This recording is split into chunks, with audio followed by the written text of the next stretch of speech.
26ನೇ ಕೀರ್ತನೆ. ಯೆಹೋವನೇ, ನನಗೋಸ್ಕರ ನ್ಯಾಯವನ್ನು ನಿರ್ಣಯಿಸು. ನಾನಾದರೂ ನಿರ್ದೋಷಿಯಾಗಿಯೇ ನಡೆದುಕೊಂಡಿದ್ದೇನೆ. ನಾನು ಕದಲದೆ ಯೆಹೋವನಲ್ಲೇ ಭರವಸವಿಟ್ಟಿದ್ದೇನೆ. ಯೆಹೋವನೇ, ನನ್ನನ್ನು ಪರೀಕ್ಷಿಸು, ಪರಿಶೀಲಿಸು. ನನ್ನ ಅಂತರಿಂದ್ರಿಯವನ್ನೂ ಹೃದಯವನ್ನೂ ಪರಿಶೋಧಿಸು. ನಿನ್ನ ಕೃಪೆಯನ್ನು ನನ್ನ ದೃಷ್ಟಿಯಲ್ಲೇ ಇಟ್ಟುಕೊಂಡಿದ್ದೇನೆ. ನಿನ್ನ ಸತ್ಯದಲ್ಲಿ ನಡೆದುಕೊಂಡಿದ್ದೇನೆ. ನಾನು ಕುಟಿಲ ಸ್ವಭಾವಿಗಳ ಸಹವಾಸ ಮಾಡುವವನಲ್ಲ, ಕಪಟಿಗಳನ್ನು ಸೇರುವವನಲ್ಲ. ನನಗೆ ದುರ್ಜನರ ಕೂಟವೂ ಅಸಹ್ಯ, ದುಷ್ಟರ ಸಂಘವೂ ಬೇಕಿಲ್ಲ.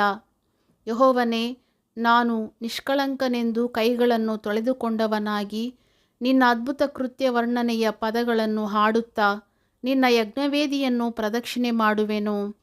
ಯೆಹೋವನೇ, ನಿನ್ನ ನಿವಾಸವು ನನಗೆ ಎಷ್ಟೋ ಪ್ರಿಯ, ನಿನ್ನ ಪ್ರಭಾವ ಸ್ಥಾನವು ನನಗೆ ಇಷ್ಟ. ಪಾಪಿಷ್ಠರ ಪ್ರಾಣದ ಸಂಗಡ ನನ್ನ ಪ್ರಾಣವನ್ನೂ ತೆಗೆಯಬೇಡ. ಕೊಲೆಪಾತಕರ ಜೀವದೊಂದಿಗೆ ನನ್ನ ಜೀವವನ್ನು ತೆಗೆಯಬೇಡ. ಅವರ ಕೈಗಳು ಬಲಾತ್ಕಾರ ನಡೆಸುತ್ತವೆ, ಅವರ ಬಲಗೈ ಲಂಚದಿಂದ ತುಂಬಿದೆ. ನಾನಾದರೋ ನಿರ್ದೋಷಿಯಾಗಿಯೇ ನಡೆದುಕೊಳ್ಳುವವನು. ಯೆಹೋವನೇ, ಅವರಿಂದ ನನ್ನನ್ನು ವಿಮೋಚಿಸಿ ಪ್ರಸನ್ನನಾಗಿರು.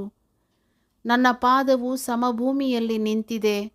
ಕೂಡಿದ ಸಭೆಗಳಲ್ಲಿ ಯೆಹೋವನನ್ನು ಕೊಂಡಾಡುವೆನು.